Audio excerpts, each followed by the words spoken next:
राधे कृष्ण राधे कृष्ण। तीसरा अध्याय तीसरा पाद पहला सूत्र।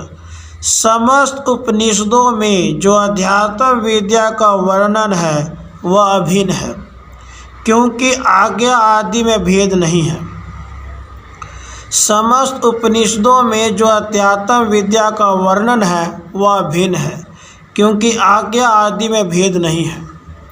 समस्त उपनिषदों का सार यही है कि उस परब्रह्म के स्वरूप, स्वभाव, कार्य आदि का वर्णन करना तथा उसे प्राप्त करने के साधन बताना। इनमें वर्णन शैली का भेद हो सकता है, किंतु जो आज्ञाएं उसमें दी गई है उसमें कहीं भेद या विरोध नहीं है। सर्वत्र एक ही ब्रह्म की सत्ता बताई गई है। दूसरा सूत्र। यदि ऐसा कहो कि उन स्थलों में वर्णन का भेद है इसलिए एकता सिद्ध नहीं होती, तो यह कहना ठीक नहीं है, क्योंकि एक विद्या में भी इस प्रकार का वर्णन का भेद होना अनुचित नहीं है। यदि ऐसा कहो कि उन स्थलों में वर्णन का भेद है इसलिए एकता सिद्ध नहीं होती, तो यह कहना ठीक नहीं है, क्योंकि एक विद्या में भी इस प्रकार का वर्णन का भेद होना अनुचित नहीं है। छांदोग्य उपनिषद, बृहदारण्यक उपनिषद, ऐत्रेय उपनिषद, तैत्तिरीय उपनिषद, प्रश्न उपनिषद आदि उपनिषदों में जगत की उत्पत्ति के भिन्न भिन्न कारण बताए गए हैं। कहीं उसकी उत्पत्ति सत्य से बताई गई है, कहीं आत्मा से, कहीं आनंद से, कहीं रवि और प्राण से तथा कहीं अव्यक्त से बताई गई है। फिर उत्पत्ति का क्रम भी भिन्न भिन्न प्रकार से बताया गया है, इसलिए इन वेद वाक्यों में एकता प्रतीत नहीं होती। किंतु यह कहना ठीक नहीं है, क्योंकि इन सब का उद्देश्य जगत की उत्पत्ति का कारण एकमात्र परब्रह्म को बताना ही है।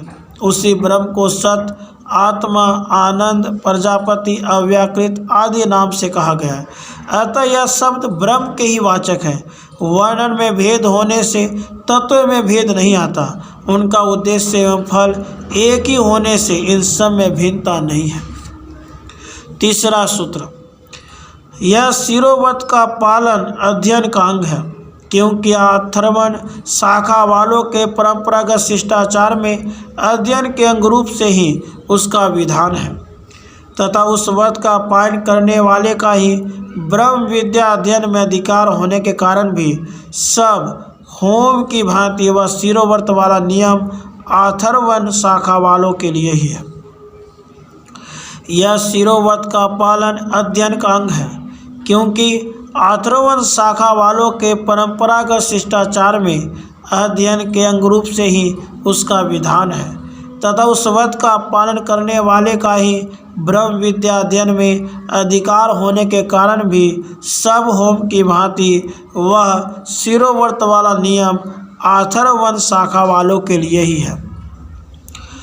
अथर्वण शाखा के उपनिषद मुंडक उपनिषद में कहा गया है कि जिसने विधि पूर्वक शिरोव्रत का अर्थात ब्रह्मचर्य व्रत का पालन किया हो उसी को ब्रह्म विद्या का उपदेश करना चाहिए, किंतु अन्य शाखा वालों ने ऐसा नहीं कहा। इससे ब्रह्म विद्या भिन्न भिन्न नहीं हो जाती। उक्त शाखा वालों में जैसे सब होम का नियम है वैसे ही परंपरा से उनमें शिरोव्रत का नियम है, अन्य के लिए नहीं है। चौथा सूत्र। श्रुति भी यही बात दिखाती है। श्रुति भी यही बात दिखाती है। कठोपनिषद में कहा गया है कि समस्त वेद जिस परम प्राप्य परमेश्वर का प्रतिपादन करते हैं ऐसा ही वर्णन अन्य श्रुतियों में भी है। इस प्रकार यही सिद्ध होता है कि ब्रह्म विद्या एक ही है, भिन्न भिन्न नहीं है। पांचवा सूत्र। एक प्रकार की विद्या में ही प्रयोजन में भेद न होने के कारण एक जगह कहे हुए गुणों का दूसरी जगह उपसंहार कर लेना विधि शेष की भांति उचित है। एक प्रकार की विद्या में ही प्रयोजन में भेद न होने के कारण एक जगह कहे हुए गुणों का दूसरी जगह उपसंहार कर लेना विधि शेष की भांति उचित ही है।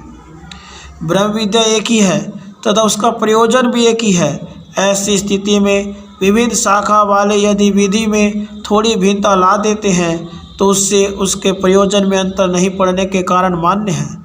उसको ध्यान में रखते हुए कुछ स्थानों पर उसका वर्णन अधिक किया गया है व कुछ स्थानों पर कम, किंतु इससे इस विद्या की एकता में अंतर नहीं आता।